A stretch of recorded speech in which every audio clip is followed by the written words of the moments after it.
Hello everyone. आज मैं आपके साथ शेयर करूंगी स्लीव्स का बहुत ही सिंपल एंड ब्यूटीफुल सा डिज़ाइन। तो इसके लिए मैंने स्लीव्स को पहले ही कट कर लिया है इस तरह से।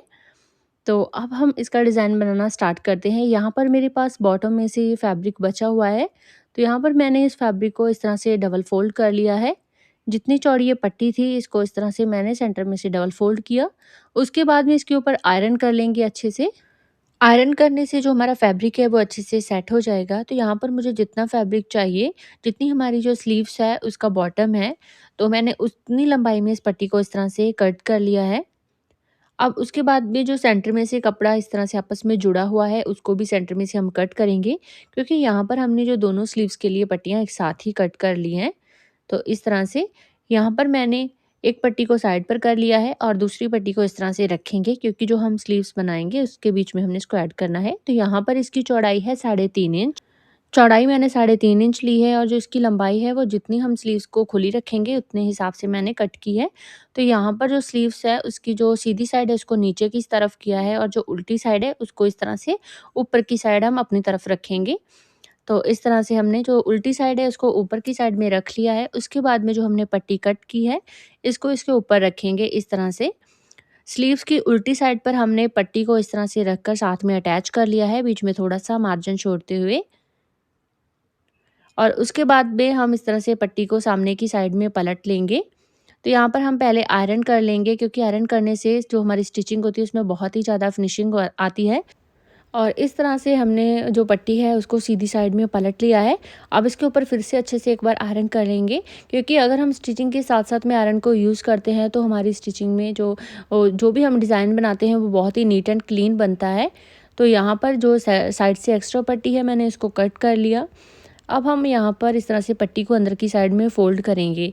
तो यहाँ पर इतना पट्टी को मैंने फ़ोल्ड नहीं करना है, क्योंकि जो हमारा नीचे का प्रिंट है वो नज़र आ रहा है। तो इस तरह से थोड़ा ज़्यादा फ़ोल्ड करेंगे जिससे कि बिल्कुल छुप जाए। अगर आप ज़्यादा कपड़ा ना फ़ोल्ड करना चाहें तो आप इसकी जगह पर फ्यूज़िंग पेपर का भी यूज़ कर सकते हैं। उसको फैब्रिक के ऊपर पेस्ट कर लें और उससे जो हमारा नीचे का फैब्रिक होगा उसका प्रिंट बिल्कुल भी शो नहीं होगा। तो इस तरह से इसको पलटने के बाद में मैंने अच्छे से अंदर की साइड में फ़ोल्ड कर लिया। अब उसके बाद में हम इसके साइड पर एक सिलाई लगा लेंगे, जिससे कि अपनी जगह पर अच्छे से सेट हो जाए। तो इस तरह से मैंने यहाँ पर सिलाई लगा ली है। अब इसके ऊपर हम थोड़ी-सी डिटेलिंग ऐड करेंगे, तो इसके लिए मैंने ये एंकर थ्रेड लिया है। इसमें 2-3 कलर हैं, जैसे लाइट डार्क, यहाँ पर येलो कलर है, mustard colour and cream colour का ये इस तरह से जो थ्रेड है। तो अब हम इसको पहले बॉबिन में फ़िल करेंगे। तो इस तरह से हमने नीचे की साइड जो बॉबिन है हमारी, उसमें हमने इस थ्रेड को फ़िल कर लेना है।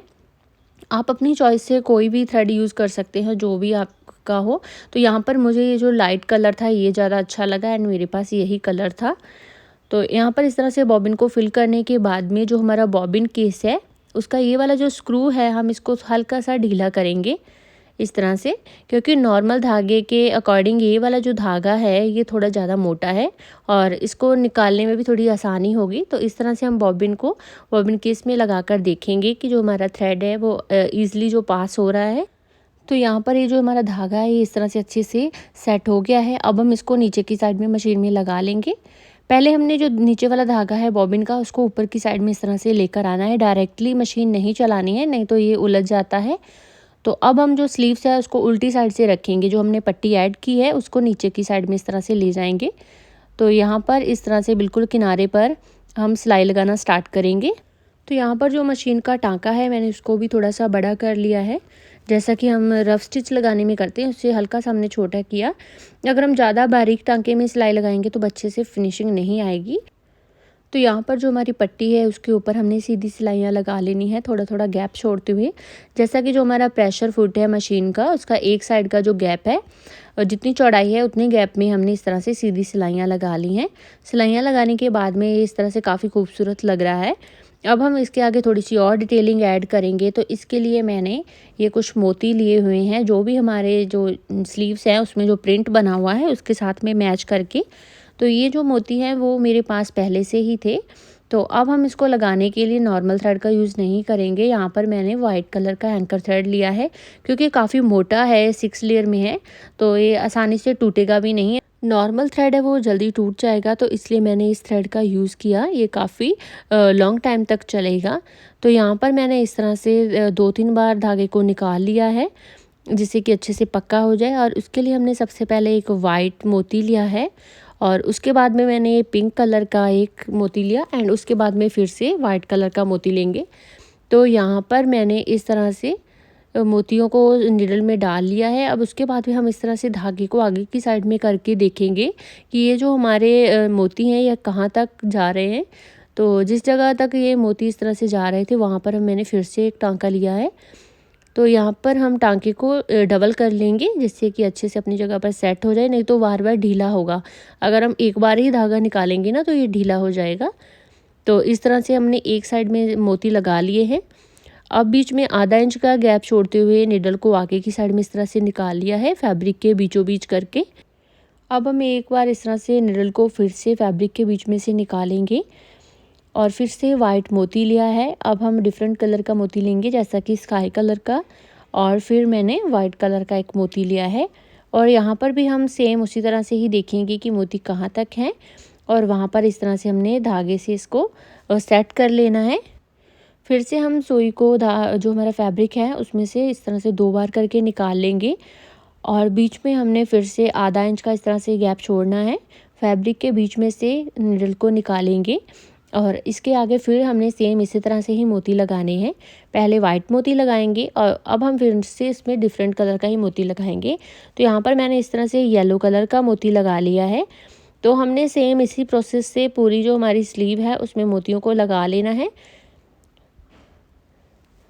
इस तरह से। अब हम उसके बाद में फिर से पिंक मोती डालेंगे बीच में, और उसके बाद में हमने स्काई, एंड थर्ड टाइम हमने जो करना है वो हम येलो कलर का मोती लेंगे। तो इसी तरह से ही हमने सभी मोतियों को स्लीव्स के साथ में लगा लेना है, और सच में बहुत ही ज़्यादा खूबसूरत लग रहे हैं। अगर आप यहाँ तक वीडियो को देख रहे हैं तो प्लीज़ वीडियो को लाइक ज़रूर कर देना, और अगर आप मेरे चैनल पर नए हैं तो प्लीज़ चैनल को सब्सक्राइब कर लेना, एंड मेरे चैनल पर विजिट करके ज़रूर देखना।